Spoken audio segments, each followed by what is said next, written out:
بسم اللہ الرحمن الرحیم۔ ڈنمارک کی فضاؤں میں یوم پاکستان اور مارکہ حق کے لیے جو اس پروقار تقریب میں آئے ہوئے پیارے پیارے پاکستانی بھائیوں اور بہنوں کو میرا السلام علیکم۔ کاش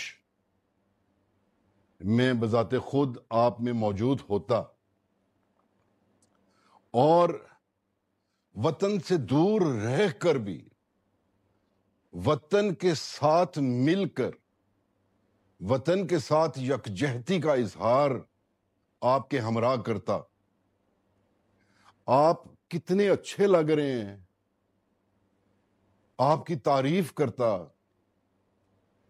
ہر کسی نے کہیں نہ کہیں سے گرین کلر کو پہننے کی کوشش کی ہوگی، کوئی دوپٹہ لیا ہوگا، کوئی رومال پہنا ہوگا، جیسے میں نے وطن کی محبت میں گرین ٹائی، گرین رومال لگایا ہے۔ تو مجھے یقین ہے کہ آپ سب نے بھی اس سبز رنگ جو ہے اس کو ضرور استعمال کیا ہوگا۔ کاش میں آپ کے پاس ہوتا اور جو اس تقریب کو سجانے کے لیے، سنوارنے کے لیے جو شہزاد صاحب نے اور ان کی پوری ٹیم نے جو کردار ادا کیا ہے اس کی تعریف کرتا۔ لیکن شکر ہے کہ مجھے یہ موقع ملا کہ میں آپ سے ہم کلام ہوں۔ بڑی خوش قسمتی ہے ہماری کہ ہم آزاد ہیں، اور میں اپنی وساطت سے کہوں گا کہ اللہ نے مجھے بہت توفیق دی۔ میں نے سیاچن بریگیڈ بھی کمانڈ کیا، میں نے سوات آپریشنز بھی کمانڈ کیے، میں نے بلوچستان آپریشنز بھی کمانڈ کیے۔ ہر جگہ اپنی جان اس ہتھیلی پہ لے کے چلتا رہا۔ ابھی اللہ نے اس سینس میں قبول نہیں کیا تو لیکن شکر گزار ہوں۔ اور یہ تمام یہ جو فرائض میں نے انجام دیے، اس میں ایک سوچ ہمہ وقت میرے ذہن میں رہی، جس کو میں اپنے آفیسرز اور جوانوں کو بھی بتاتا رہا، اور آج وہی سوچ جو میں اپنے دل میں اپنے کندھوں پہ اٹھائے چلتا رہا، وہ میں آپ کو بتانا چاہوں گا کہ سب سے پہلے جو میرے ذہن میں سوچ آتی ہے، شکر ہے اس رب کا کہ اس نے مسلمان پیدا کیا، اور پھر رسول پاک صلی اللہ علیہ وسلم کا امتی پیدا کیا، اور پھر کلمہ عطا کیا، لا الہ الا اللہ محمد رسول اللہ۔ اور پھر ہمیں صرف مسلمان بنا کے نہیں چھوڑا، بلکہ اتنی بڑی شناخت دے دی، اتنا پیارا دیش دے دیا، اتنا پیارا وطن دے دیا، جس کا نام ہے آپ سب کا، ہم سب کا پاکستان۔ تو ہم وہ مسلمان ہیں جو کسی کے محکوم نہیں ہیں، جو ڈر ڈر کے نمازیں نہیں پڑھتے، جو چھاتی چوڑی کر کے بحیثیت مسلمان چلتے ہیں۔ تو الحمدللہ، اور پھر ایسا پاکستان دیا جس میں اتنی وسیع نظر تھی کہ جو مسلمان نہیں تھے لیکن ہمارے ہمراہ تھے، ہم نے ان کا رنگ بھی اپنے قومی پرچم میں رکھا، اور آج ہم سب مل جل کر بڑے پیار سے رہ رہے ہیں۔ اور رب نے جو ہمیں پاکستان دیا، اس کی روح کیا ہے؟ اس کی روح وہی کلمہ ہے جو آپ اور ہم سب پڑھتے ہیں اور اپنے پروردگار اور رسول پاک کو مانتے ہیں۔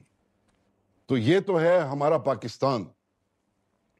اس کے بعد معرکہ حق بھی ہم نے اسی یوم آزادی کے ساتھ ہم منا رہے ہیں، تو اس کا ذکر بھی میں کرنا چاہوں گا، لیکن اس کا ذکر میں 21ویں صدی کے آغاز کے ساتھ جوڑنا چاہوں گا۔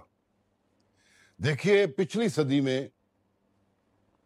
ایک پریڈکشن ہوئی کہ next century belongs to Asia, اور دوسری پریڈکشن یہ ہوئی کہ مسلمانوں کی دنیا بڑی پراسپرس ہو جائے گی۔ آپ ذرا ذہن میں لائیے کہ کس طریقے سے اسلامک ممالک اور اسلامک لیڈرشپ کتنا اچھا پرفارم کر رہی تھی۔ تو پھر اس صدی کا آغاز کیسے ہوا؟ وار آن ٹیرر کے نام سے آغاز ہوا، اور کام سٹارٹ ہوا افغانستان سے، اور پھر وہاں سے weapons of mass destruction Iraq کے نظر آئے، اور وہاں پہ جس طریقے سے عراق پہ جنگ مسلط کی گئی، صدام حسین کو پھانسی چڑھایا گیا، اور پھر اس کے بعد لیبیا، سیریا اور تمام اسلامک ممالک جو ہیں، ایجپٹ، سب کی باری آئی، اور ہر کسی کو ایک ایک کر کے توڑ پھوڑ دیا گیا۔ اور یوں پھر جب یہ سب کام کر لیا گیا تو اسرائیل کو پھر گو ہیڈ ملا، اور اس نے غزہ کا یہ حال کر دیا۔ اور چونکہ مسلم ممالک کو اتنا کمزور کر دیا گیا، اتنا توڑ پھوڑ دیا گیا، ان کے لیڈرز کو مار دیا گیا، اور اس لیے آج مسلمانوں کی آواز میں وہ دم ہی نہیں ہے۔ اور پھر یہ جب سارا کچھ حاصل ہو گیا تو پھر اسرائیل کو گو ہیڈ ملا، اور اس نے ایران کے اوپر جنگ مسلط کی۔ تو یہ آپ دیکھیے کہ کتنا بڑا ایک ڈیزائن ہے مسلم ورلڈ کو شیٹر کرنے میں، ان کو بریک کرنے میں، ان کو کمزور کرنے میں۔ تو اسی سیکوینس میں اگر آپ دیکھیے کہ اب جب تمام ملک ٹوٹ پھوٹ گئے، تمام ملکوں کی فوجیں ٹوٹ پھوٹ گئیں، پاکستان ایک واحد وہ ملک ہے جو اپنے پاؤں پہ خود کھڑا ہوا ہے۔ ٹھیک ہے، ہماری مشکلات ہیں، لیکن الحمدللہ آپ دیکھیے کہ آپ کی پاک افواج کس طریقے سے مضبوط اور مربوط طریقے سے کھڑی ہوئی ہیں، اور پاکستان کس طریقے سے آگے چل رہا ہے۔ پاکستان کا کوئی بھی وہ والا حال نہیں کر سکا جو تمام مسلمانوں کا انہوں نے کیا۔ اس کے بعد جس طریقے سے انڈیا نے ہمیں سمجھا کہ ہم بہت غربت کا شکار ہیں، ہم اندرونی طور پہ خلفشار کا شکار ہیں، ہم توڑ پھوڑ کا شکار ہیں، تو جس طریقے سے اس نے پھر ہمارے اوپر زور ازمایا، اور کس طریقے سے ہم نے ان کے دانت توڑے، اور کس طریقے سے ہم نے ان کو دھول چٹائی ہے، یہ بھی اس پاک عوام اور اس پاک افواج کے ذریعے سے ہی ممکن ہو سکا کہ رب تعالیٰ نے ہماری اتنی مدد کی۔ تو آج جب آپ معرکہ حق منا رہے ہیں تو یہ آپ دیکھیے کہ کب سے لڑ رہے ہیں، یہ آپ کی پاک فوج کب سے لڑ رہی ہے، یہ اس صدی کے آغاز سے لڑ رہی ہے، اور اتنے سالوں کی لڑائی کون سسٹین کر سکتا ہے؟ صرف پاکستان جیسی قوم ہی سسٹین کر سکتی ہے۔ تو آپ کبھی بھی اپنے آپ کو چھوٹا نہ سمجھیں، دل چھوٹا نہ کریں، بلکہ آپ پاکستان جو ہے فاتح پاکستان کے لوگ ہیں، اور اپنے آپ کو اسی طریقے سے کنڈکٹ کریں، اپنا سر فخر سے بلند کریں، جہاں پہ بھی جاتے ہیں آپ کا بہترین فاتح والا کردار ہونا چاہیے۔ آپ ہمارا سرمایہ ہیں، آپ ہمارا اثاثہ ہیں، آپ ہمارا پاکستان ہیں، اور ہم آپ کا پاکستان ہیں۔ اور پھر میں دیکھتا ہوں کہ چونکہ آج کل امریکہ ہمارے ساتھ اچھے ریلیشنز بنا رہا ہے، اور ہمارے چیف بھی جو ہیں وہ وہاں پہ وزٹ 2 دفعہ کر چکے ہیں، تو کچھ لوگوں کو یہ چیزیں اچھی نہیں لگ رہی، اور وہ یہ سمجھ رہے ہیں کہ ہم پھر سے امریکہ کی طرف جھکاؤ کر رہے ہیں۔ ہمیں سارا اندازہ ہے کہ ہم نے کس طریقے سے اپنے معاملات کو حل کرنا ہے۔ میں آپ لوگوں کی تسلی کے لیے صرف یہ کہنا چاہوں گا کہ جب انڈیا ہمیں دھمکی دیتا ہے، ہمارا پانی روکنے کی بات کرتا ہے، جب اسرائیل بھی اس کے ساتھ دھمکی دیتا ہے، تو آپ مجھے بتائیے کہ ایسے وقت میں اگر امریکہ ہمارے ساتھ ہو تو کیا ہماری سیکیورٹی بہتر نہیں ہوتی؟ اور اگر امریکہ انڈیا اور اسرائیل کے ساتھ ہو تو پھر کیا ہماری سیکیورٹی رہ جاتی ہے؟ لہٰذا یہ ملٹری ڈپلومیسی ہے، اور یہ اوور آل ایک تھاٹ پروسیس ہے۔ ضروری نہیں کہ اپنے ملک کو جنگ لڑ کے ہی محفوظ کیا جائے، تو اس طریقے سے بھی اپنے ملک کو محفوظ کیا جاتا ہے۔ آپ برائے مہربانی کسی غلط فہمی میں نہ رہیں، اور جو پروپیگنڈا ہو رہا ہے اس کا شکار مت بنے، اور اپنے پیارے دیش، اپنے پیارے وطن پاکستان کے ساتھ مضبوط طریقے سے کھڑے ہو جائیں، اور ادھر آپ ڈنمارک کی فضاؤں میں فخر سے سر بلند کر کے چلیں، اور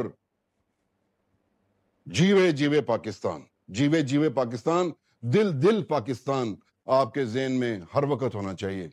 آپ کو ہم بڑی قدر کی نگاہ سے دیکھتے ہیں، آپ ہمارے بازو ہیں، اور آپ کا وہاں پہ ہونا جو ہے ہمارے لیے بڑے فخر کی بات ہے۔ اللہ تعالیٰ آپ سب کو سلامت رکھے، آپ کے اہل و عیال کو سلامت رکھے، اللہ تعالیٰ آپ کے بچوں کو سلامت رکھے، جو آپ کے تمام رشتہ دار یہاں پہ موجود ہیں پاکستان میں، اللہ تعالیٰ ان کو سلامت رکھے۔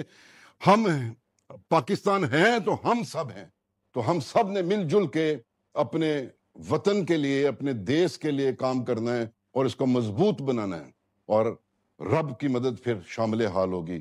میں آپ کا سب کا بہت بہت مشکور کہ آپ نے مجھے سنا، تو پوری محبتیں آپ کے لیے اس مبارک موقع پہ۔ اللہ آپ کو سلامت رکھے، اللہ حافظ۔